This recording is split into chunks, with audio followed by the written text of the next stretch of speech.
Hello my friends, welcome back to the channel. I'm very happy to see you. This is the third episode of Isdalen Woman Case Marathon on my channel, and make sure you are updated with the timeline and that you have watched the first and the second episode. All the links will be down in the description box, and also all the videos will be available on the playlist, also on the description box.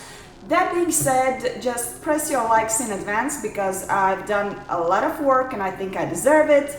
Write down in comments your thoughts about everything and make sure you have subscribed to the channel. That being said, this is the third episode. This is the last one this week. Next week we are having the final episodes and these are like simply blast. So yeah, excited.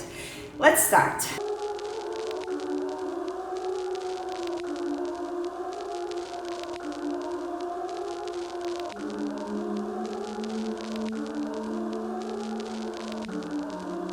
The most confusing fact is that she was writing down 7 different names in these registration forms, and all of them were confirmed by Belgian police as invalid.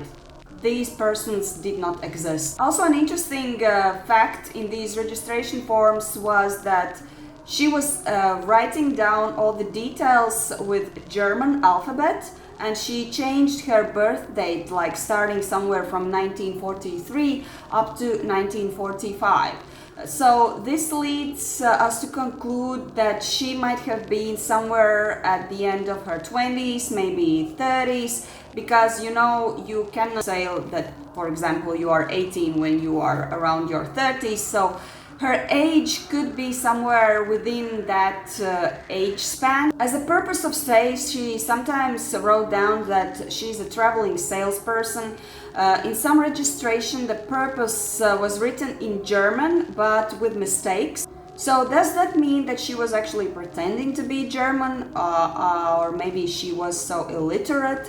We do not know, but yeah, maybe German was just an acquired language. After analyzing all of these registration forms that were found, the police concluded that in 1970, this lady was visiting Norway for 2 times.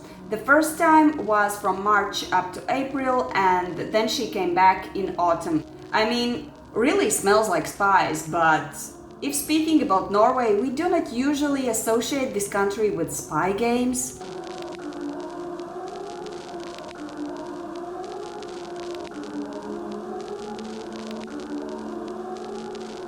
But let me remind you that 1970s is actually like the hottest time of the Cold War between Soviet Union and the United States, and they both had their allies, and for Norway was ally to the US. I'm not going into details about Cold War. You most probably know like the main facts about it and what was it about.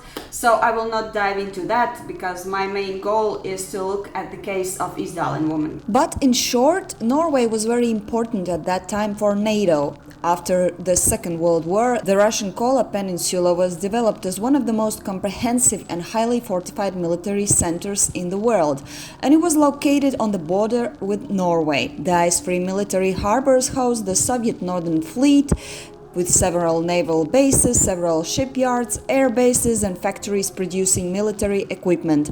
The area was home to more than 200 submarines, most of them powered by nuclear missiles.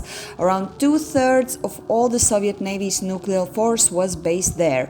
The main sea route from the Kola Peninsula to the Atlantic Sea was along the Norwegian coast. It formed the access route to the coastal areas of the United States and the Western European countries, as well as the American supply line to the Europe in case of war. Northern Norway in particular thus became a cornerstone in the NATO defense system, and it resulted in close military cooperation between the United States and Norway. Why would somebody like a spy come to Norway, especially in Bergen at that time?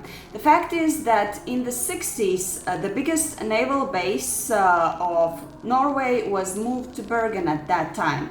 And at that time, when this Isdalen woman was there in Bergen and in the surrounding areas, there were lots of Marines coming out from the ships in the evening streets of Bergen. During the day, they had many NATO exercises that took place in the sea. There were warships from USA, Germany, England, and many other countries, and submarines were also very often noticed between the fjords of Norway. And these might have been like Soviet Union submarines, just checking out what US allies were doing there in the sea. Now, this, I guess, tells a lot about the situation in Bergen at that time, and even if we, let's say, discover that Isdalen woman wasn't a spy, there was still a high chance that at that time in Bergen there were many spies. And also a very interesting fact is about her lifestyle. As I mentioned, she had some very good jewelry, she had good clothing. People who saw her said that she was very nice looking, that it looked like she was looking after her face, her hair, how she was dressing up. And also considering her traveling agenda, she must be very rich, or there was somebody who was sponsoring her. So who was actually sponsoring her if was? Somehow I remembered again this fur hat and golden teeth, but this might also be misleading, and I will talk about that later, so bear with me. I don't know why, but I just remembered a movie that I watched a couple of years ago. The leading role was to Jennifer Lawrence, and the movie was called Red Sparrow. It's about a former ballerina that enrolls Russian intelligence. She's taught everything starting from the looks, manners, psychology of manipulating with men, including sexual encounters, and this actually has a term, and it's called sexpionage. And I did a little research like on the surface, and I discovered that during that time sexpionage was very popular, and I'm very kind of sure that it still exists also nowadays. Maybe this mysterious Isdalen woman was a sexpionage expert. It's also an option. So now it's time to look at another evidence I was talking to you about at the beginning, the mysterious notebook that was found in her suitcase in the railway station. So, as I mentioned, it contained handwritten symbols, letters and numbers. Are these like spy codes? Well, actually they cracked the code and it was nothing like a spy code. These letters and numbers simply signified the places and dates that she was visiting. So namely N9 and N18S means that she has been in Stavanger from the November 9th until the 18th November. So it's easy, but still I think it's quite kind of weird thing how to write down your traveling plan, but maybe it's just me.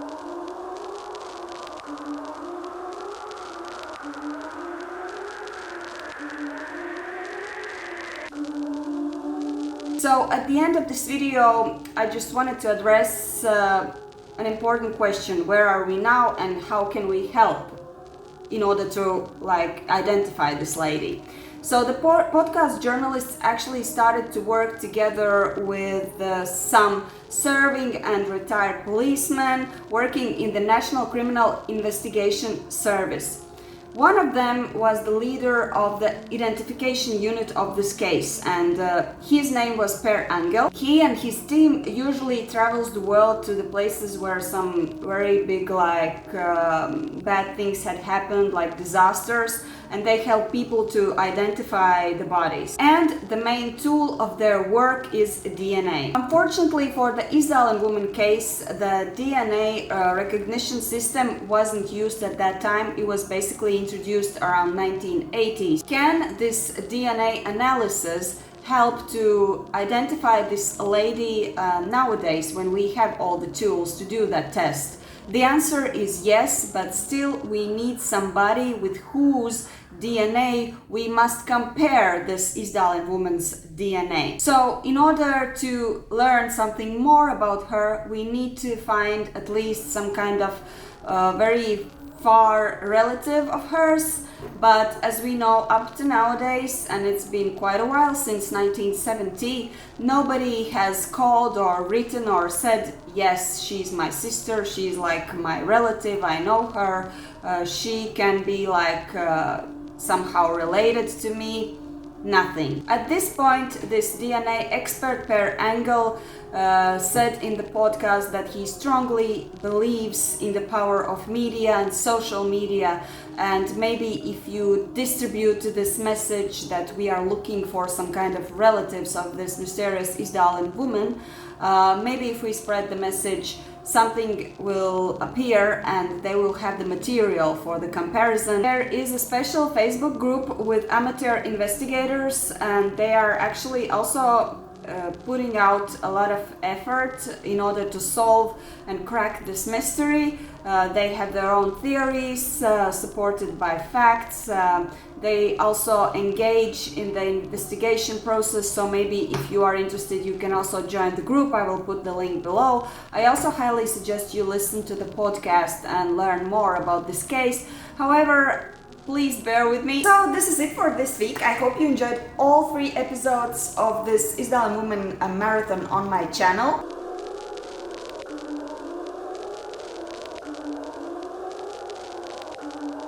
So this hotel was the last one where allegedly she stayed, in the room 407. And the next week we are going to have the final episodes on my channel. We are going to discuss most popular theories, including my own theories. And a spoiler alert, it's not only about spies. Also, we are going to discuss some of the latest and surprising leads that I found on the podcast. And make sure you have subscribed to the channel in order not to miss out all of these episodes.